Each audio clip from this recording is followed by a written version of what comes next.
Vamos falar de liberdade de expressão no lugar que, se a gente trocar o nome do país pra Coreia do Norte, ninguém começa a criticar, né? Tudo que falam que acontece na Coreia do Norte está acontecendo no Reino Unido nesse exato momento. Que é um culto de personalidade a um ser parasita do Estado, que é louvado como uma divindade, e pessoas se manifestando contra isso sendo presos. Então é isso, né? Tudo que falam que acontece na Coreia do Norte acontece em outros lugares do mundo que são capitalistas e isso aqui é um exemplo, tá? Elizabeth II, prisões de antimonarquistas geram preocupação sobre liberdade de expressão. Preocupação sobre liberdade de expressão, gente. A BBC tá muito preocupada com a liberdade de expressão. Nossa, o que será da nossa liberdade de expressão? Como é que a gente vai conseguir defender que aqui existe liberdade de expressão, sendo que a gente prende antimonarquistas? Que fofes, né, gente? Prisões de manifestantes anti-monarquia ocorridas no Reino Unido após a morte da Rainha Elizabeth II são profundamente preocupantes, advertem defensores da liberdade de expressão. Ai, os defensores da liberdade de expressão são realmente o bastião da civilização, né? A pedra angular da raça humana, historicamente. A polícia da Escócia prendeu 2 pessoas nos últimos dias, enquanto um homem foi detido e liberado na sequência em Oxford. As prisões ocorreram em eventos para marcar a morte da rainha e para proclamar o reinado do rei Charles. Em Londres, onde as filas já começam a se formar pelo velório da monarca, a Metropolitan Police, a polícia londrina, afirma que as pessoas têm o direito de protestar. No domingo, uma mulher de 22 anos foi acusada de perturbação da ordem pública, após ser presa durante uma proclamação da ascensão do rei Charles do lado de fora da Catedral St. Giles, em Edimburgo. Mais tarde, ela foi libertada e deverá comparecer à justiça para dar em uma data posterior. No mesmo dia, Simon Hill, de 45 anos, foi detido por suspeita de ofensa à ordem. Suspeita de ofensa à ordem pública, depois de gritar quem o elegeu durante outra proclamação de ascensão em Oxford, na Inglaterra. A polícia de Thames Valley informou que ele foi liberado mais tarde e estava colaborando com os policiais voluntariamente. Na segunda-feira, um homem de 22 anos foi preso por perturbação da ordem pública depois de supostamente incomodar o príncipe Andrew, filho da rainha, enquanto a procissão real se deslocava ao longo da Avenida Royal Mile de Edimburgo. Ruth Smith, executiva-chefe do Index on Censorship, afirma que as prisões são profundamente preocupantes. Devemos nos proteger contra este evento ser usado por acaso ou de propósito para corroer de alguma forma a liberdade de expressão que os cidadãos desse país desfrutam. Nossa, imagina tá afogado em ideologia dessa maneira, tá, gente? Imagina, brother. Mas lembrando que culto de personalidade acontece na Coreia, tá? Silke Carlo, diretora da Big Brother Watch, diz que os policiais tinham o dever de proteger o direito das pessoas de protestar, tanto quanto têm o dever de viabilizar o direito das pessoas de expressar solidariedade, tristeza ou prestar suas homenagens. Jody Beck, oficial de políticas e campanhas da Liberty, destaca que é muito preocupante ver a polícia aplicando seus amplos poderes de maneira tão opressiva e punitiva, porque a polícia é para servir e proteger, não é para punir. A polícia é boa, a polícia está do seu lado. Protesto não é um presente do Estado, é um direito fundamental, diz ela.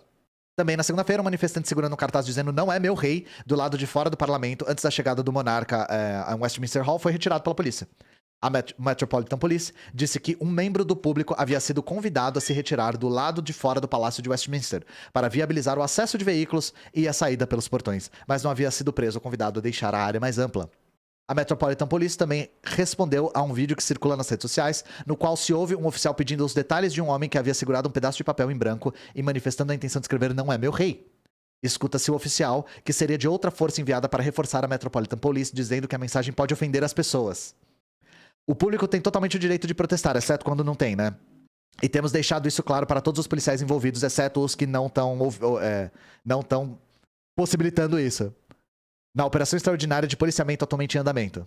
É assim, a gente deixa reprimir e depois a gente pede desculpas e diz que isso não corrobora com as nossas ideias, tá? Cerca de 1,5 mil militares vão trabalhar ao lado dos policiais e comissários civis para gerenciar o grande número de pessoas que devem se reunir em Londres na próxima semana. O novo comissário da Metropolitan Police, Mark Hawley, disse que o seu efetivo enfrenta um grande desafio. É isso, né? Liberdade de expressão no cu dos outros é refresco. Isso é só pra gente conseguir evidenciar que, novamente, não existe liberdade de expressão irrestrita em nenhum lugar. Ah, mas eu sou a favor. Problema seu, não existe em nenhum lugar, tá? Talvez, e talvez só, se a Coreia tivesse colonizado outros países, feito campos de concentração, mutilado as pessoas, escravizado as pessoas, aí talvez não acusariam ela de culto de personalidade, né? Porque aí ela estaria muito mais próxima da família real britânica. Mas isso é só uma conjectura. E vocês sabem que conjectura é o crime capital da história, né? Vamos falar de mais liberdade de expressão? Porque vocês sabem que nos Estados Unidos, quando o assunto é imigração, a liberdade de expressão come solta, né? Texas envia 2 ônibus com imigrantes para a casa da vice-presidente dos Estados Unidos em Washington. 2 ônibus transportando imigrantes foram enviados do Texas para a residência da vice-presidente norte-americana Kamala Harris, em Washington, na quinta-feira, em meio a uma crescente disputa política sobre imigração. O governador republicano do estado disse que a medida foi intencional. Eu não acho que a medida foi acidental, né, camarada? E fez um apelo por políticas de imigração mais rígidas. Eu adoraria ver como 2 ônibus com imigrantes para a casa da vice-presidente seria acidental, tá? Claro que foi intencional, né? O episódio aconteceu um dia depois de a Flórida enviar imigrantes para uma ilha de Massachusetts. Ambos os estados parecem estar intensificando uma tática na qual estados com governadores republicanos enviam imigrantes para regiões democratas.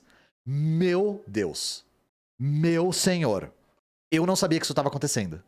Os caras estão enviando imigrantes para estados democratas. No maior estilo, se você gostou, levar para casa. Isso é literalmente um episódio de South Park, né? À medida que cresce a tensão política em relação ao número de pessoas que chegam na fronteira dos Estados Unidos e México, estados como Texas e Arizona enviam milhares de imigrantes para cidades como Chicago, Nova York e Washington, que eles acusam de não cumprir plenamente as leis de imigração. Embora especialistas jurídicos digam que a tática provavelmente será contestada no tribunal, ainda não está claro qual seria a base legal para tal contestação. Grupos de imigração em Washington, na próspera ilha de Martha's Vineyard, em Massachusetts, disseram que não receberam nenhum aviso prévio sobre as chegadas. Imagens exibidas na rede de televisão Fox News mostraram 2 ônibus supostamente transportando entre 75 e 100 pessoas, chegando perto da residência do vice-presidente. Gente, Fox News e nada é a mesma coisa, velho. A Fox News é a Jovem Clã dos Estados Unidos, velho. É a terça livre pelo amor de Deus, velho. Na sua maioria venezuelanos, recolhendo seus pertences e parados nas proximidades. Uma organização não governamental teria posteriormente os levado para uma igreja. Harris afirma que nossa fronteira é segura e nega a crise. Escreveu mais tarde o governador do Texas. Ian Neves nega que tem um nariz grande e diz que é médio. Estamos enviando imigrantes para seu quintal para pedir ao governo Biden que faça seu trabalho e proteja a fronteira. Entre os imigrantes nos ônibus de Washington estavam Deliner Mendoza e sua companheira Maybell, um jovem casal venezuelano que chegou aos Estados Unidos há 5 dias após uma árdua jornada pela América Central e México. Embora as autoridades do Texas tenham dito ao casal que estavam indo para Washington, os dois só souberam que estavam na casa da vice-presidente quando foram informados por jornalistas. Nós não sabíamos, diz Maybell. Estamos descobrindo isso por vocês. Estamos no limbo e estávamos andando por aí sem saber onde estávamos. O casal afirmou que planeja passar o dia com uma organização humanitária local antes de seguir para o norte, para Nova York, onde Mendoza tem família. Outro migrante cubano, Leonardo Perdomo, disse à agência de notícias Reuters que embarcou no ônibus no Texas depois que as autoridades ofereceram a ele passagem para Washington de graça. Uma voluntária local que ajuda os migrantes, Carla Bustillos, contou que as organizações de imigração só foram informadas sobre as chegadas no último minuto. Enquanto estamos fazendo esse espetáculo político, temos seres humanos sentindo que o seu sofrimento está sendo explorado. Em um movimento semelhante na quarta-feira, 2 aviões transportando migrantes foram enviados para Martha's Vineyard, em Massachusetts. O balneário é um destino de verão tradicional para estrelas de Hollywood, e o ex-presidente Barack Obama está entre aqueles que têm uma casa de férias lá. Os migrantes, incluindo crianças, chegaram por volta de 3 da tarde, horário local, de quarta-feira, sem qualquer aviso, de acordo com o senador do estado de Massachusetts, Julian Cyr. As autoridades e voluntários moveram céu e terra para preparar uma resposta, como faríamos no caso de um furacão, disse ele. Os migrantes receberam comida e roupas, além de serem submetidos a testes para a Covid. Muitos não sabiam onde estavam, de acordo com o deputado estadual de Massachusetts, Dylan Fernandes. Eles haviam sido informados que receberiam moradia e emprego, segundo ele. No Twitter, Fernandes descreveu a medida como um plano diabólico e desumano para usar vidas humanas, homens, mulheres e crianças, como peões políticos. Ao falar de um evento na Flórida, o governador Ron DeSantis disse que o estado está disposto a ajudar a facilitar a movimentação de imigrantes para poderem ir a pastos mais verdes. Ele também disse que a Flórida não é um estado santuário. As chamadas cidades santuário nos Estados Unidos são cidades que têm políticas para ajudar imigrantes sem documentação. Essa palavra é esquisita porque santuário é usado para animais, né, gente? Santuário é usado para resgate de animais, tá? Eu não sei se a intenção é essa, mas foi isso que me bateu. Eu nunca tinha visto essa expressão antes. Santuário é lugar que tem tipo elefante e tigre. Todas aquelas pessoas em Washington e Nova York batiam no peito quando Trump era presidente, dizendo como estavam orgulhosas de serem jurisdições santuário. No momento em que uma pequena fração do que essas cidades fronteiriças lidam todos os dias é levado até sua porta, elas de repente enlouquecem.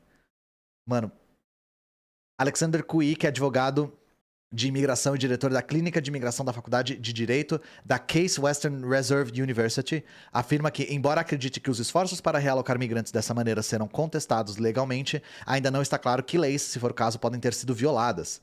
A grande questão é o que está sendo dito a eles, e se há algum tipo de fraude ou incentivo. Mas como alguém vai saber se não há nada escrito? Pode ser que eles, os migrantes, estejam dizendo de bom grado que irão se houver empregos e oportunidades.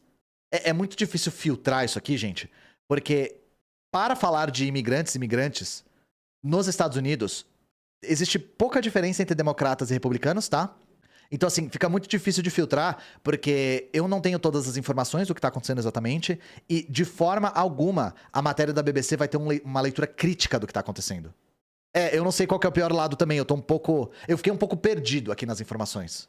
Porque eles tratam sempre os migrantes e os imigrantes como problemas. O que falar quando usam a Venezuela pra dizer que o socialismo não presta? A Venezuela não é socialista. Não é, nem nunca foi, nunca pretendeu ser. Gente, se o Jones Manuel virar o presidente do Brasil amanhã, o Brasil não vira socialista, tá? Não é assim que funciona. A resposta é muito simples, tá?